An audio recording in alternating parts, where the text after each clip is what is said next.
Après des semaines de négociations ardues, les dirigeants des 193 pays de l'ONU ont adopté un pacte pour l'avenir de l'humanité. Le président russe a déclaré « Nous assistons à la naissance d'un nouvel ordre mondial plus juste ».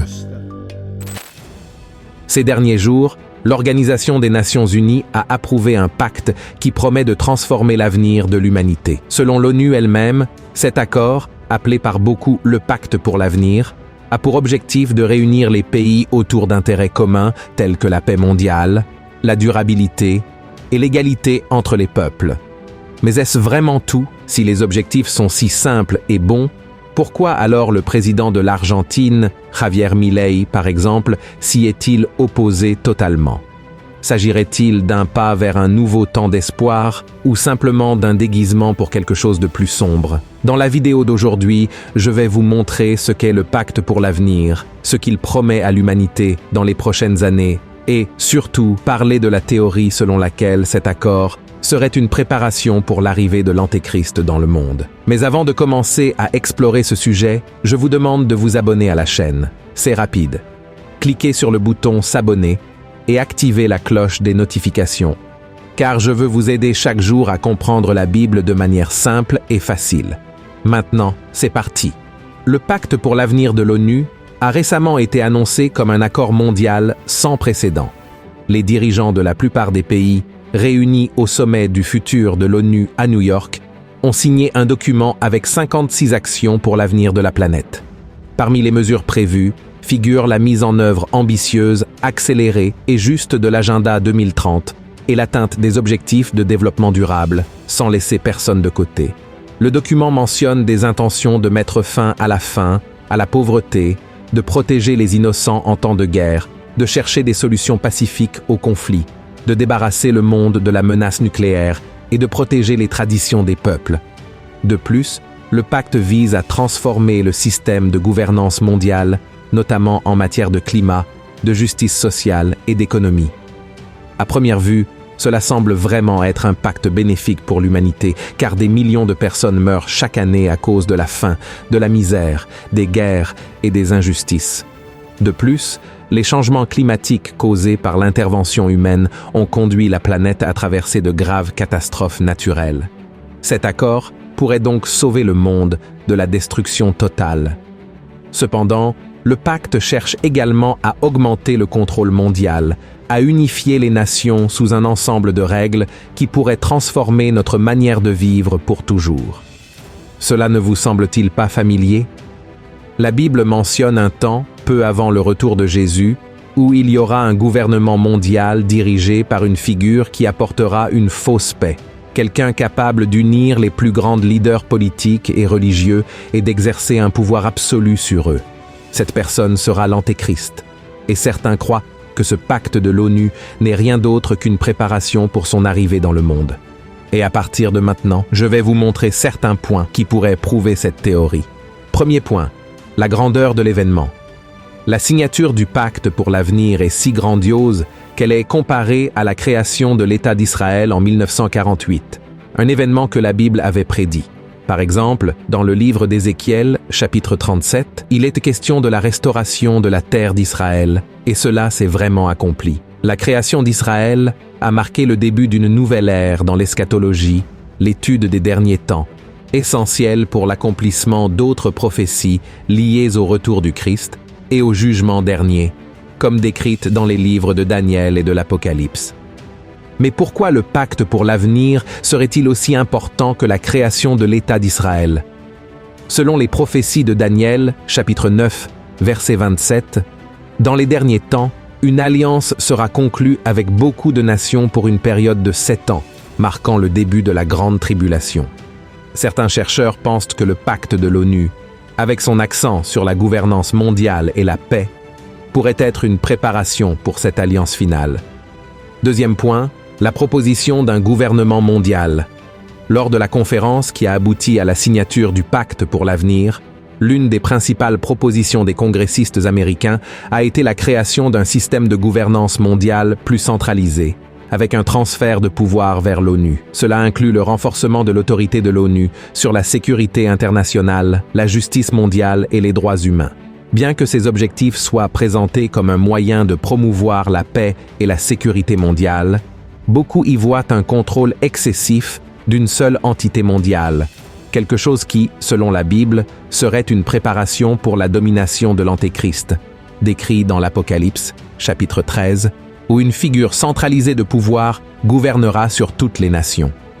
C'est pourquoi cette gouvernance mondiale, proposée par l'ONU, au lieu d'apporter une véritable paix, pourrait être une introduction à une période de grande détresse, comme jamais l'humanité ne l'a connue, comme l'a dit Jésus. Troisième point, la subordination des nations à l'ONU. Le pacte pour l'avenir place les nations en position de subordination vis-à-vis de l'ONU, ce qui soulève des préoccupations concernant la centralisation du pouvoir. Plusieurs pays identifiés comme rebelles par les médias mondiaux se sont opposés au pacte, soulevant des questions sur le véritable objectif de cette alliance.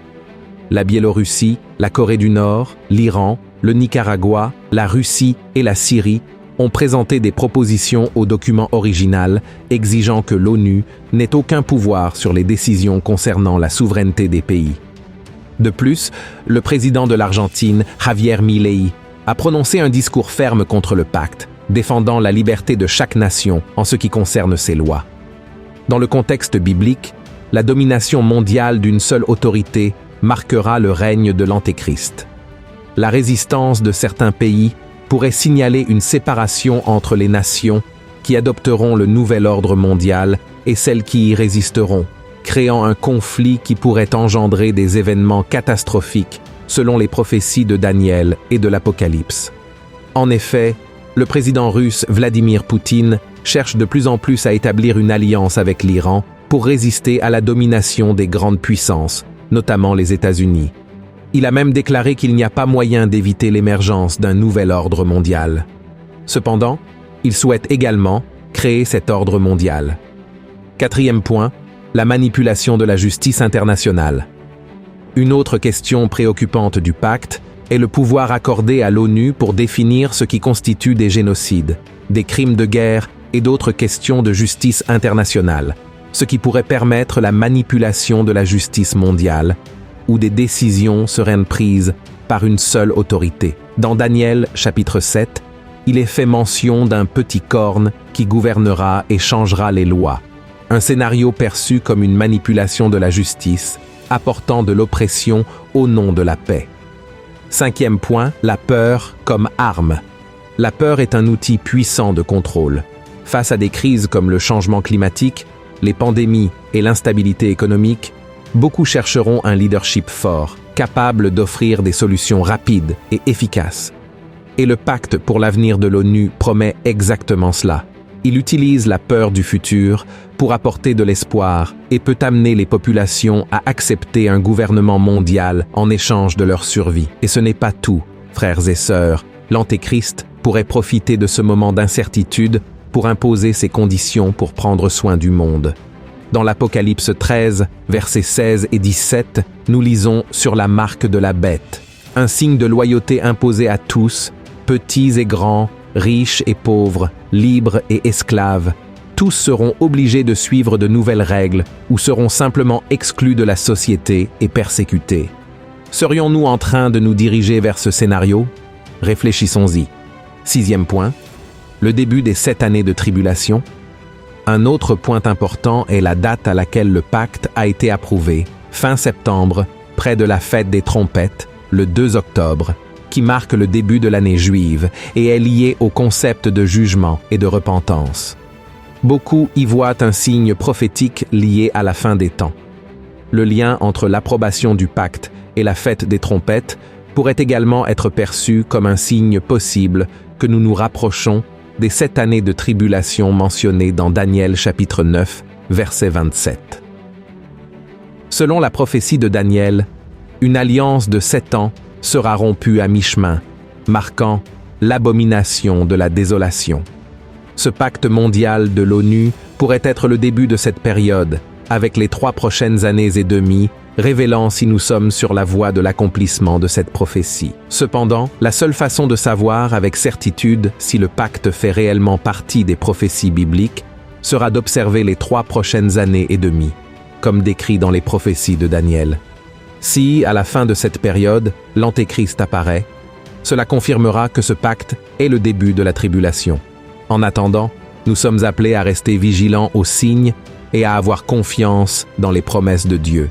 En dehors de cela, il n'y a rien d'autre à faire. Alors, frères et sœurs, nous devons rester fermes dans la foi, chercher le discernement à travers le Saint-Esprit et, par-dessus tout, avoir confiance en le Seigneur Jésus-Christ qui a promis d'être avec nous jusqu'à la fin des temps. Amen. La Bible dit que les derniers jours seront difficiles, mais Jésus a promis de revenir, apportant la paix, la justice et la restauration.